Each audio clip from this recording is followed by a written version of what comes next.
Si queremos abordar de verdad toda la cuestión del sufrimiento, así como nuestro deseo y anhelo de libertad, de amor y de conexión, debemos aprender a mirar nuestras propias mentes con claridad. Como hemos visto, cuando observamos la naturaleza de la mente, y el proceso mismo de pensar, vemos que el pensamiento crea este sentido de separación y de aislamiento. A base de indagaciones cuidadosas, descubrimos que el proceso de la identificación, la raíz de nuestro sufrimiento, comienza con la estructura rudimentaria del pensamiento mismo. El pensamiento es simbólico. Un pensamiento no es una cosa. No tiene realidad, no es más que una abstracción. Un pensamiento es, en el mejor de los casos, una descripción de algo que asimilamos por medio de nuestros sentidos. No obstante, desde muy pequeños nos enseñan que somos lo que pensamos acerca de nosotros mismos. Pero esto tiene otro nivel, a saber, que tendemos a creer que somos lo que piensan de nosotros los demás. La visión que tenemos de nosotros mismos la deducimos de nuestros padres, de nuestros amigos, de nuestra comunidad, de nuestros profesores, de nuestros hermanos y hermanas, de todos los que nos aportan opiniones acerca de nosotros. La dificultad y el problema de esto es que las imágenes que tenemos de nosotros mismos suelen ser conflictivas, porque las visiones y las ideas que tienen de nosotros otras personas no siempre concuerdan entre sí. En un momento dado tenemos una imagen de nosotros mismos como personas valiosas, cariñosas y felices, pero esta autoimagen puede cambiar de manera muy drástica en cuestión de minutos o de horas. Podemos llegar de repente a la conclusión de que somos una persona terrible, porque alguien nos ha criticado, ha dicho alguna cosa desagradable acerca de nosotros, o nos ha dicho que ya no le caemos bien. Esta idea que tenemos de nosotros mismos nos hace sentimos muy inseguros porque puede cambiar con mucha rapidez, y depende de otra persona en muchos casos. Y por eso sufrimos, porque la opinión que tiene de nosotros otra persona puede desencadenar en nosotros con gran facilidad la ira, la tristeza e incluso la depresión. Nuestro sentido del yo es muy efímero, no es tan sólido como nos imaginamos, y la confusión que lo rodea es una de las máximas causas del sufrimiento humano. Para abordar el dilema del sufrimiento humano, debemos estudiar con mayor atención todavía el modo en que nuestras mentes crean este sentido mudable de quiénes somos. La idea misma de que quizá no seamos quienes creemos resulta francamente revolucionaria para muchas personas. Este descubrimiento nos hace plantearnos de manera natural la pregunta más general: ¿somos nuestra mente? ¿Podemos identificarnos, describimos y definimos en función de los pensamientos de nuestra mente? Cuando empezamos a observar con claridad nuestra vivencia, advertimos que se producen al menos dos fenómenos. Uno es el movimiento de la mente, con todas las descripciones, autoimágenes, ideas, creencias y opiniones que surgen a cada momento. El segundo fenómeno es la consciencia de la mente. Solo muy raramente tenemos en cuenta la consciencia de la mente, el espacio en el que surge y decae la mente. La mente tiene una gran capacidad para dejar en trance a la consciencia. Nos encontramos perdidos en ese trance con gran rapidez. Este trance es precisamente lo que hemos estado llamando conciencia egoica, la creación de nuestra creencia de lo que somos, que constituye la estructura misma del ego. El ego no es más que las creencias, las ideas y las imágenes que tenemos acerca de nosotros mismos, y, por ello, en realidad es una cosa absolutamente imaginaria.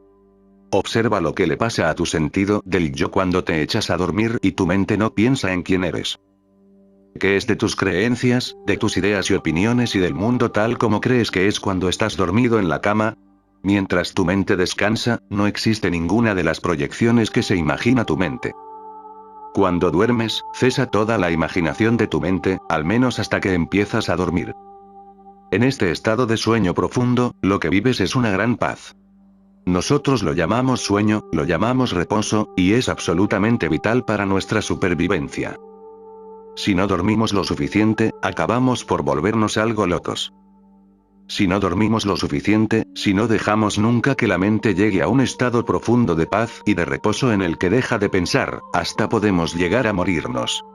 Esto es paradójico, porque nosotros nos creemos que podemos poseer la paz, el descanso y la libertad si controlamos nuestras mentes de una manera determinada. Nos creemos que podemos encontrar la clave de la paz con solo descubrir las ideas, las creencias y los pensamientos adecuados, y a partir de entonces todos empezaremos a llevarnos bien los unos con los otros. Pero nuestra historia, cientos, miles, decenas de miles de años de historia, nos muestra que nuestras ideas no nos han salvado. Nuestras ideas no nos han salvado de nuestra propia ira, amargura y violencia. No nos han salvado de las guerras, del hambre ni de la destrucción. Si nuestra historia, la historia del pensamiento, la historia de las ideas, nos ha enseñado algo, lo que nos ha enseñado es que el pensamiento no puede salvar a la humanidad, que el pensamiento no puede salvar el mundo, que va a hacer falta algo más que las mejores ideas que podamos imaginar. Antes bien, debemos empezar por nuestras propias mentes. Porque, si no empezamos por nosotros mismos, nuestra mente seguirá proyectándose en nuestra manera de ver la vida, y nos perderemos en otro sueño, en otro trance. El trance del ego. En cuanto nos quedamos atrapados en un estado de trance, estamos presos en un movimiento mental mecánico, condicionado. Todo el mundo sabe lo que es estar atrapado en este estado de trance egoico. Sentimos una gran frustración e insatisfacción. Una parte de nuestra frustración se debe a que el ego en realidad no puede hacer nada para resolver este descontento subyacente, pues el ego mismo no es más que un movimiento mecánico del pensamiento. No puede expresar ninguna creatividad auténtica. Nuestros egos son, en esencia, el pasado que se expresa a sí mismo en el presente. Quiero decir con esto que el ego no es más que el despliegue y la exposición de nuestro condicionamiento en el aquí y el ahora, en nuestra manera de pensar, actuar y reaccionar. En el estado egoico de la conciencia no disponemos, en realidad, de tanta capacidad de elección ni libre albedrío como nos figuramos. Todo esto ya lo sabemos a un nivel profundo e intuitivo, porque, si tuviésemos esa capacidad de elección que nos atribuimos, nos bastaría con elegir la felicidad y la paz, nadie en su sano juicio elegiría otra cosa. Sin embargo, aunque creemos tener esta capacidad de elección, la vida nos muestra constantemente que ni siquiera somos capaces de controlar dónde van nuestras mentes, que ni siquiera podemos influir sobre cómo nos sentimos día a día, ni mucho menos dirigir cada una de nuestras conductas, ni las conductas de los que nos rodean. ¿Cuántas veces hemos tomado resoluciones de año nuevo en las que nos hemos propuesto cambiar? ¿Y cuántas veces se han producido verdaderamente estos cambios? Lo más frecuente es que acabemos por no hacer ni siquiera las cosas que decimos que queremos hacer. Esto no se debe a una falta de fuerza de voluntad. No se debe a que no hayamos descubierto el modo de hacerlas. Se debe a que, desde el nivel egoico de la conciencia, en realidad no tenemos esa capacidad de elección que creemos, y esta es una de las cosas que producen más frustración dentro del estado de trance de la conciencia egoica. El 99% de la humanidad vive y respira dentro de este estado de trance de la conciencia egoica, aún así, se trata precisamente de lo que anhelamos escapar. Aunque no sabemos qué es aquello de lo que anhelamos liberarnos, todos llevamos grabado dentro de nosotros este deseo de no estar confinados ni limitados. Todos tenemos este deseo innato de ser libres, creativos, amorosos, abiertos y solidarios, a pesar de lo cual, cuando estamos atrapados en el estado egoico de la conciencia, en este trance del ego, nuestras opciones son muy limitadas. Los pensamientos transmutados.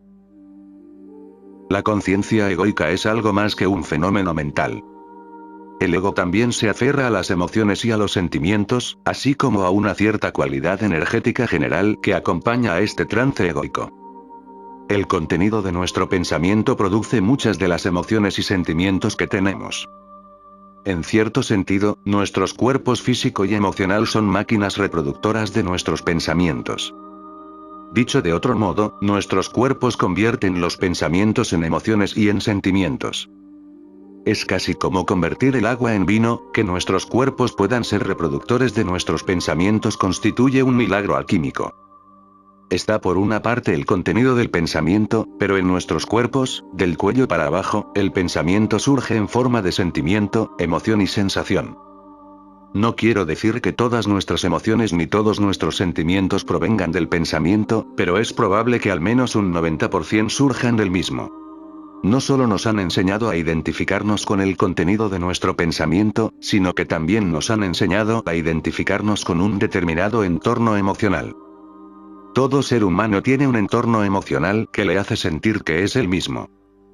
No tiene por qué ser una sensación especialmente positiva, algunas personas se identifican con un estado de sufrimiento muy denso y pesado, pero cuando experimentan ese estado pesado de sufrimiento es cuando más sienten que son ellas mismas. Toda persona tiene su propio entorno emocional singular, que es algo así como un polo norte emocional.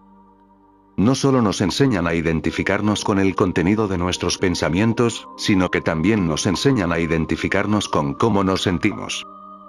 También nos enseñan a que reconozcamos a las personas en virtud de sus estados emocionales más comunes. Solemos decirlo así en el habla cotidiana: estoy enfadado, estoy triste, es una persona iracunda o suele parecer triste.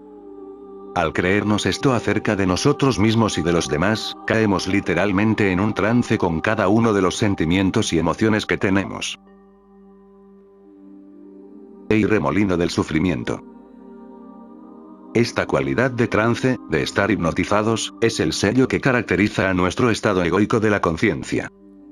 Los grandes maestros espirituales de todas las tradiciones se han dado cuenta de ello a lo largo de los milenios y nos han transmitido muchas enseñanzas profundas acerca de este estado. Todos ellos, de una manera u otra, se refieren a este estado egoico de la conciencia como a un sueño, a algo que en realidad no existe, sino que solo nos imaginamos que existe. El Buda lo llamaba la rueda del samsara. Lo comparaba con una rueda giratoria de la mente, y en cuanto nos identificamos con cualquier pensamiento de esa rueda, con cualquier imagen, con cualquier idea, esta identificación nos arrastra directamente a esta pauta cíclica de sufrimiento, confusión y contracción. Yo prefiero dar otro nombre a lo que el Buda llamaba la rueda del sufrimiento. Para mí es como un remolino, una pauta de energía que nos atrapa en cuanto nos acercamos demasiado a ella. Este remolino tiene su fuerza gravitatoria propia, que existe siempre en potencia. La energía de esta fuerza no siempre se manifiesta, no siempre estamos sumidos en la pena, en el dolor ni en la ira, pero el remolino tiene siempre una fuerte posibilidad de surgir y de atraparnos en él. El modo más corriente en que nos absorbe este remolino es por reacciones de base emocional, tales como la ira, la codicia, el orgullo, el odio, la actitud defensiva y el deseo de control. Estas cualidades son aspectos de nuestra vida emocional que nos arrastran directamente a este remolino de sufrimiento. La manifestación más clara del funcionamiento de este remolino se encuentra en el plano de nuestras relaciones. Estamos en un mundo de relaciones continuas, vayamos donde vayamos, miremos donde miremos, vemos que estamos manteniendo relaciones. En todos los sentimientos que tienes interviene una relación, de tu cuerpo con su entorno, de tu mente con tu conciencia, del mundo exterior y el mundo interior, la relación del palpitar de tu corazón en estos momentos con los movimientos de inspiración y expiración de tus pulmones. Este es el mundo de las relaciones.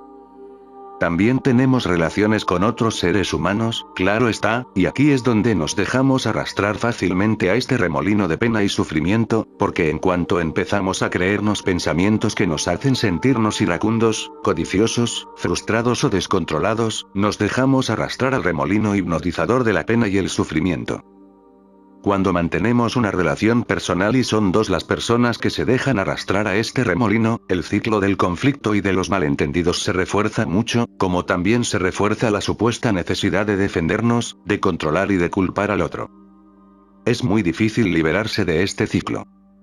La clave es observar de cerca tu propia experiencia e identificar cuáles son los pensamientos que te arrastran al sufrimiento y cuáles son las creencias que tienden a llevarte al conflicto. Hay que entender algunas cosas importantes acerca de este remolino del sufrimiento. Recordaré que lo llamo remolino porque el trance de nuestras mentes se parece mucho a una zona de energía giratoria. Puede absorber tu conciencia y tragársela en muy poco tiempo, como si fuera una aspiradora de energía. El remolino tiene la posibilidad de surgir en cualquier momento, de repente, y arrastrarte a su interior.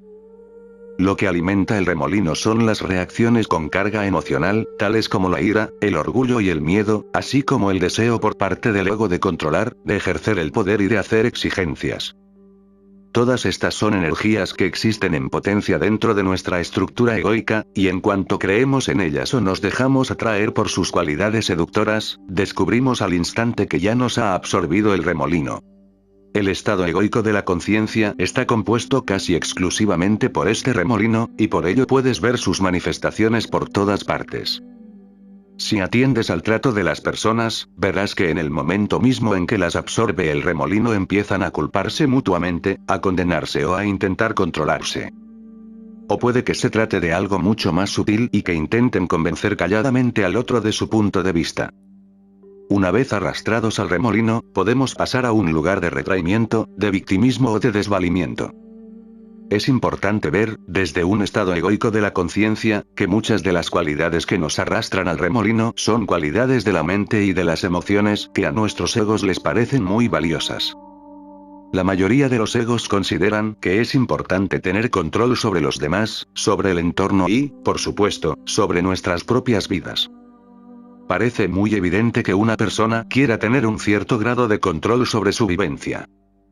Pero lo paradójico es que cuanto más intentas controlar la vida y a los demás, más descontrolado te sientes. Este sentimiento de descontrol es, de hecho, la energía giratoria misma de este remolino del sufrimiento. Te atrapa, y cuando te tiene atrapado tú tiendes a intentar asirte a más control para poder salir, y solo consigues hundirte cada vez más. Recuerda que puedes quedar atrapado en este remolino estando a solas con tus propios pensamientos, y que también te puedes quedar enredado en las relaciones. Una buena parte de lo que aprendemos, una buena parte de lo que se nos ha presentado como ejemplo de cómo llevar las relaciones, son precisamente esas mismas cualidades mentales y emocionales que nos arrastran al remolino. Pasamos vidas enteras escuchando a personas que intentan convencerse unas a otras de que tienen la razón. Vemos que las personas recurren a la ira, al poder y al control para manipular a los demás, y vemos que, a primera vista, parece que las manipulaciones de este tipo dan resultado para las personas que las emplean. Naturalmente, a la larga, todo lo que conseguimos por medio del poder, de la manipulación y del control son cosas que, en última instancia, nos hacen sufrir por dentro y sentimos impotentes en nuestra ansia de controlar más y más. Debes empezar por tu propia mente. Es posible evitar que te absorba el remolino del sufrimiento y de la pena, tendrás la oportunidad de evadirte del remolino en cualquier momento dado, ya estés solo o en una relación. El mejor punto de partida es siempre tu propia mente. Nos resultaría muy fácil dejarnos atrapar y absorber por el sufrimiento si no nos planteamos y entendemos cómo pueden arrastrarnos al remolino nuestras propias mentes. Hasta cuando las cosas marchan tal como queremos, todo acaba por cambiar y por variar, el ego se las arregla para encontrar, tarde o temprano, algún motivo para sufrir. Por muy bien que parezca que marchan las cosas, descubrirá en algún momento una razón para contraerse. Uno de los motivos curiosos por los que el ego siempre vuelve a llevarnos al sufrimiento es que, cosa rara, nuestro ego tiene la necesidad de presentar alguna resistencia a lo que es. De lo contrario, nuestro sentido de la separación empieza a disolverse, pasamos de nuestra cabeza a nuestro corazón y dejamos un lugar que creemos conocer para pasar a un espacio muy suave del corazón. Desde el punto de vista egoico, es esencial que mantengamos un cierto grado de conflicto, por eso vemos tanto conflicto entre los seres humanos en el mundo que nos rodea. No se debe solo a que el conflicto sea inevitable. Se debe a que, mientras estamos atascados en el estado egoico de la conciencia, somos extraordinariamente proclives a dejarnos arrastrar por este remolino de sufrimiento, porque el ego necesita del remolino para mantener su sentido de la separación y para sobrevivir. Cuando observas la mente, adviertes que ésta está procurando constantemente establecer su separación. Es experta en marcar distinciones y en enfrentarse a algo o a alguien, de una manera u otra. Y cuanto más profundo sea nuestro trance, menos probable será que nos planteemos siquiera que podemos estar en un trance. El ego es muy inteligente en este sentido. Este es el dilema en que llevan sumidos los seres humanos desde hace miles de años, atrapados colectivamente en un estado de trance del ego y, por ello, susceptibles de dejarse absorber por este remolino del sufrimiento y de la pena. Históricamente, solo unos pocos han accedido a la posibilidad de despertar de este trance egoico, de escaparse del remolino del sufrimiento. En el pasado, solo una minoría selecta de personas miraban de manera profunda su propia mente y su propio ser. Eran los grandes místicos y maestros del pasado, los que sentían la vocación profunda de ir más allá del estado egoico de la conciencia. Sentían el sufrimiento inherente a ese estado de la conciencia en el que están la mayoría de los seres humanos y, por algún motivo, tenían el impulso de pasar más allá de ese estado, un impulso tan fuerte y tan enérgico que llegaban a conseguirlo. En nuestros tiempos, esta misma vocación, este mismo anhelo, esta misma necesidad nos está llamando a todos. Ya no es una cosa reservada para los místicos, para unos pocos, porque nuestra supervivencia colectiva depende de que seamos capaces de despertar colectivamente de este sueño de separación y de aislamiento. La naturaleza ordinaria del despertar. En mis viajes me encuentro con personas iguales que tú y que yo, con personas muy corrientes, que sienten la vocación de explorar la naturaleza de sus corazones y de sus mentes para encontrar una respuesta a la confusión y al sufrimiento que vivimos todos. Sienten esa llamada como la sentían los místicos del pasado, y aunque no son monjes ni monjas, ni sadhus ni ascetas, sienten y expresan, no obstante, este anhelo espiritual y muy auténtico de transformación. Hacen vidas normales y corrientes, van a trabajar y crían a sus hijos, y lo que vengo observando yo es que cada vez son más las personas que empiezan a despertarse de este estado de trance del ego, de este estado de sufrimiento que se ha mantenido por el modo en que nos aferramos a nuestras creencias, opiniones e ideas. A casi todas las personas les despierta mucha resistencia y miedo a abrirse a la posibilidad de que podemos dejar nuestras ideas, creencias y opiniones. En realidad, resulta muy amenazador. ¿Quién sería yo sin mis creencias? ¿Quién sería yo si no me asiera a mis opiniones? ¿Quién sería yo si no buscase en los demás y en las circunstancias externas la felicidad y la libertad que anhelo? ¿Quién sería yo si me hundiera en el centro de mi propia conciencia? ¿Quién sería yo si me hundiera en el corazón, no como una especie de ideal, no como una cosa imaginada, sino como una cosa que yo consiento que suceda de verdad, al nivel más profundo? Tanto históricamente como en nuestros tiempos, la gente ha creído y cree que el despertar espiritual, que no es más que despertar del estado egoico de la conciencia, está reservado para una minoría, y que conseguir esta liberación del sufrimiento es extraordinariamente difícil. Estas nociones de cosa difícil o infrecuente, que, al fin y al cabo, no son más que creencias que están en la mente, son, quizá, el motivo más poderoso por el que han sido tan pocas las personas que han emprendido un camino para transformar su propia conciencia. Si observamos con atención, podemos ver que estas nociones de lo infrecuente que es el despertar espiritual, de que solo pueden despertarse personas especiales, no son más que creencias que se albergan en la mente. La transformación y el despertar están al alcance de todos. Si nos aferramos y nos identificamos con el concepto de que el despertar no es posible para nosotros, entonces cerramos literalmente la puerta a su posibilidad. En cuanto empezamos a transformar las ideas que tenemos acerca de nosotros mismos, dejamos el camino que seguíamos y se nos abre una puerta a lo que somos y a quienes somos en realidad. Todos tenemos este anhelo natural de felicidad y de libertad. Llevamos muy dentro de nosotros el deseo de no sufrir. Cuando empiezan a abrirse nuestros corazones, queda claro que ninguno de nosotros quiere tampoco hacer sufrir a los demás. La adicción del ego al dolor y a la lucha. Que te quede claro, los egos son adictos al dolor. Son adictos a la lucha. De hecho, los egos tienden a establecer vínculos entre sí motivados, hasta cierto punto, por el dolor y la lucha. Cuando mantienes una conversación con alguien, con un amigo o con un desconocido, y esa persona te cuenta la cosa más maravillosa y gloriosa que le ha pasado en su vida, es probable que sientas interés. Es probable que escuches, e incluso que compartas su alegría. Pero, si eres como la mayoría de la gente, cuando esa misma persona te cuenta la cosa peor y más terrible que le ha pasado en la vida, te pondrás a escuchar con más atención todavía. Es como si te arrastraran a la realidad de la vida interior de esa persona. Esto es muy revelador. Los egos tienden a establecer vínculos entre sí por el dolor, no por la felicidad. No quiero decir que en el estado egoico de la conciencia no exista en absoluto la felicidad, está claro que podemos vivir y vivimos momentos de felicidad, de alegría y de relativa paz aún estando dentro de ese estado. Por ello, sería inexacto dar a entender que estar atrapados en la imaginación del ego es siempre malo. Si fuera siempre malo, nadie quedaría atrapado mucho tiempo. Una parte del desafío consiste en que la experiencia de dejarnos conducir por nuestros egos es buena y es mala. Hay ocasiones en las que aceptamos completamente la vida, y hay ocasiones en las que la rechazamos de plano. Esta alternancia entre la aceptación y el rechazo como un tira y afloja entre lo amo y lo odio es lo que mantiene atrapada en el ego a nuestra conciencia, y es lo que nos vuelve tan proclives a dejarnos absorber por el remolino del sufrimiento. Pero todos llevamos dentro la semilla del despertar. Este despertar no te obliga a desconectarte del todo de tu mente, ni siquiera de tu ego.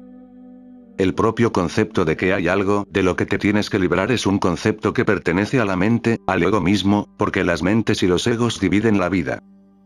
No estoy hablando de nada que tenga que ver con una división. Simplemente, se te está invitando a que te despiertes de un trance. Cuanto menos empujes tu mente para apartarla, más fácil te resultará despertarte del trance. El conflicto de la frustración que sientes con tu mente, con tu sufrimiento, es lo que impone en tu mente una visión limitada de las cosas. Las causas de tu conflicto no importan. Lo que estés negando no importa. Lo que estés batallando interiormente por cambiar no importa. El hecho mismo de que estés luchando garantiza que tu conciencia no será capaz de despertar de su estado de limitación. Dejar tu discusión con lo que es. Algunas veces, cuando las cosas se ponen muy mal, cuando el sufrimiento se vuelve profundo o intenso, toda la rueda egoica deja de girar. Te resulta demasiado doloroso identificarte con los pensamientos condicionados que tienes en la cabeza y con las reacciones dolorosas crónicas que se asocian a ellos. Y cuando se detiene el remolino y tú estás sumido en el mayor dolor, en el mayor tormento y sufrimiento, es posible que empieces a advertir otra cosa. Puede llegarte en ese momento una sensación de paz y de libertad, que te muestra que en realidad nada tiene que cambiar. No te hace falta luchar contra ti mismo. Todo lo contrario. Lo único que te hace falta es la disposición para poner en duda las conclusiones de tu mente, la disposición para relajarte sin más. En vez de intentar cambiar el ahora, limítate a dejar que el ahora sea como es, aunque a tu mente se le ocurran muchos motivos por los que debas resistirte a ello. Pruébalo a pesar de todo. ¿Qué pasa cuando dejas tu discusión con lo que es? Te sientas como te sientas, bien o angustiado, contento o triste, en conflicto o libre, limítate a dejar que las cosas sean como son. Experimenta para descubrir qué pasa cuando dejas de estar en conflicto contigo mismo. Cuando abandonas el conflicto, aunque sea por un instante, se produce un alto natural. En el momento en que no estás en conflicto contigo mismo, en el momento en que estás dispuesto a dejar de estar en oposición a nada, pasas completamente a la hora, al momento presente. Lo que empezarás a sentir será paz y silencio, una quietud interior profunda. En ese momento estarás experimentando una dimensión de la conciencia completamente distinta, que va más allá del ego y de su actividad. Muchas personas creen que hay que trabajar mucho para alcanzar esta dimensión de la conciencia, de paz, quietud y bienestar, que en cierto modo está muy lejana y hay que ganársela de alguna manera. Pero todas estas conclusiones no son más que nuevos pensamientos en la mente, y puedes hacer con ellos lo mismo que con todos los demás pensamientos: optar por dejar de aferrarte a ellos. Puedes abrirte a un estado de ser en el que no hay conclusiones, en el que tienes la mente muy abierta, en el que tu conciencia está en calma y en el que puedes empezar a acceder a toda una nueva dimensión de la conciencia, de una conciencia que está verdaderamente en paz. Es una invitación a ser sin más, a ser esa conciencia, y también a obrar desde ella. Cuando hayas probado esta quietud, esta paz, el ego resaltará de manera marcada por contraste con ella. Te resultará mucho más fácil ver el remolino del sufrimiento. Puede que pases momentos de inconsciencia, puede que no siempre veas que el ego intenta apoderarse de ti con diversos pensamientos, pero hasta cuando esto suceda, bastará que te detengas por un momento y veas la pauta para que se abra un hueco. Es una puerta de acceso a una posibilidad distinta, a una posibilidad de vivir la paz y la felicidad que siempre has anhelado, aun cuando te encuentres sumido en pleno conflicto. Encontrar la libertad hasta en los momentos más difíciles.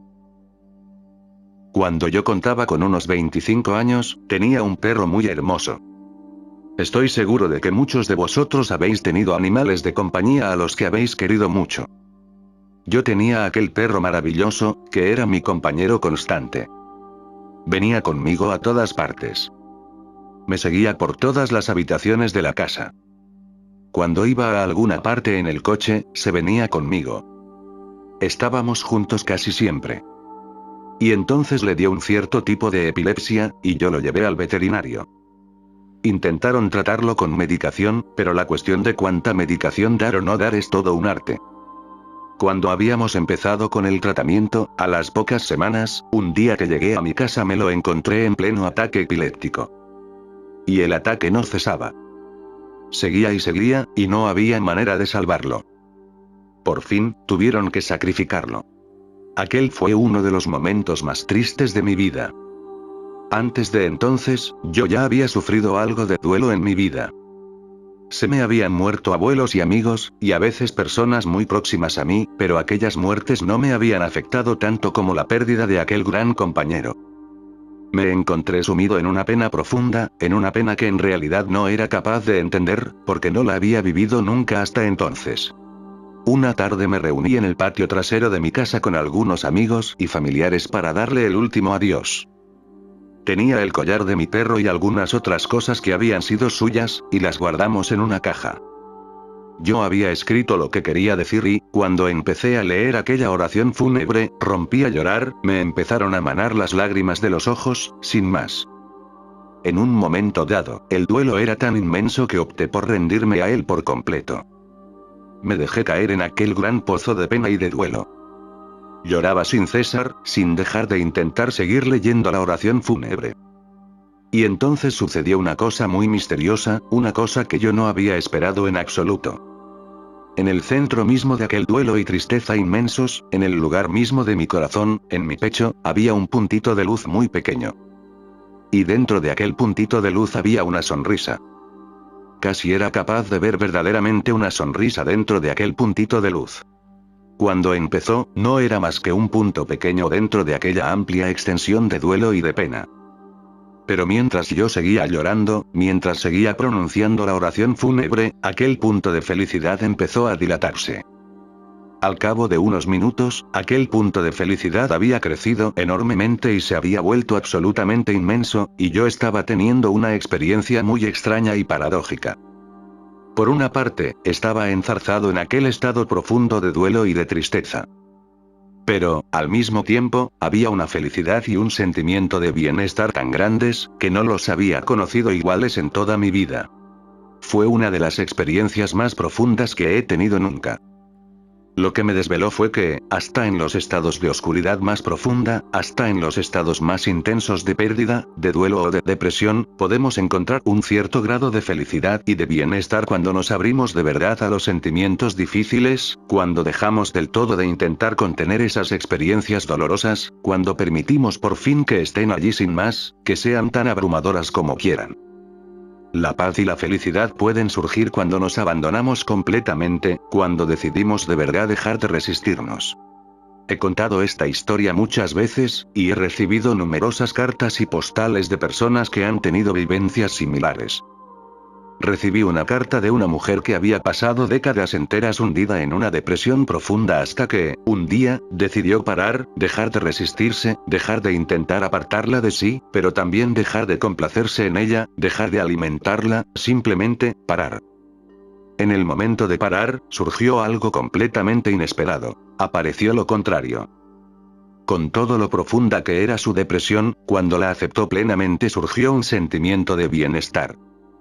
No es que la depresión se marchara y desapareciera para siempre, pero empezó a existir simultáneamente dentro de un campo de bienestar absoluto.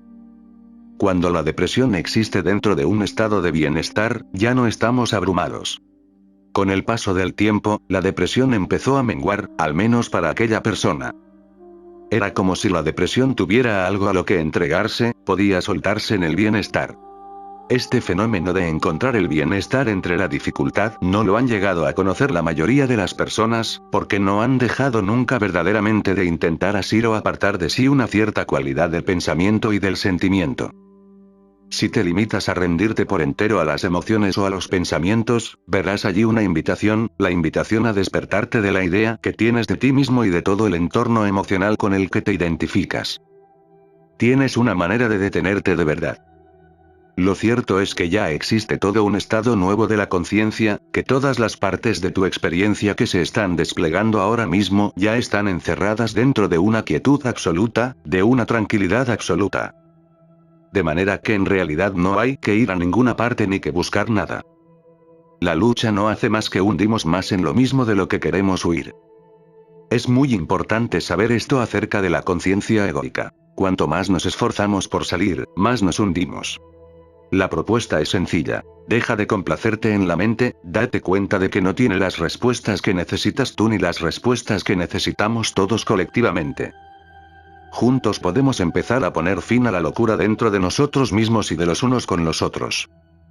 Comprender nuestra naturaleza profunda, esencial, y encontrar la paz y la felicidad que se encuentran allí, no solo nos sirve a nosotros mismos, es un regalo para toda la humanidad. Porque cuando empezamos a convertirnos en manifestaciones de lo que es posible para todos y para cualquiera, estamos contribuyendo a la bondad que está en el núcleo mismo de quien somos todos y cada uno de nosotros. Cuando somos capaces de relacionarnos con nosotros mismos desde la quietud, desde un lugar que está antes de la mente, entonces podemos empezar a relacionarnos con los demás desde ese mismo lugar. Al principio puede parecer bastante difícil relacionarse con alguien sin volver a caer en la mente egoica, en la conciencia egoica, o incluso en el remolino del sufrimiento, pero solo con que te limites a mantenerlo como intención, empezará a pasar, tal vez de repente, tal vez poco a poco. La verdad es que aquí no hay nada que aprender. El despertar es, en realidad, un proceso de desaprendizaje. Lo importante es desde dónde estamos actuando, desde dónde nos estamos relacionando. Cuando nos relacionamos desde nuestra esencia espiritual verdadera, se transforma la calidad de nuestra relación. En ese momento, lo que nos decimos unos a otros lleva unas sensaciones completamente distintas. Es entonces cuando nos convertimos en manifestaciones de paz, más que en manifestaciones de la locura de un mundo dividido. Esta revelación comienza por el reconocimiento de que tú no eres tu mente y de que no eres tu ego ni tu personalidad. En realidad, eres algo mucho más grande.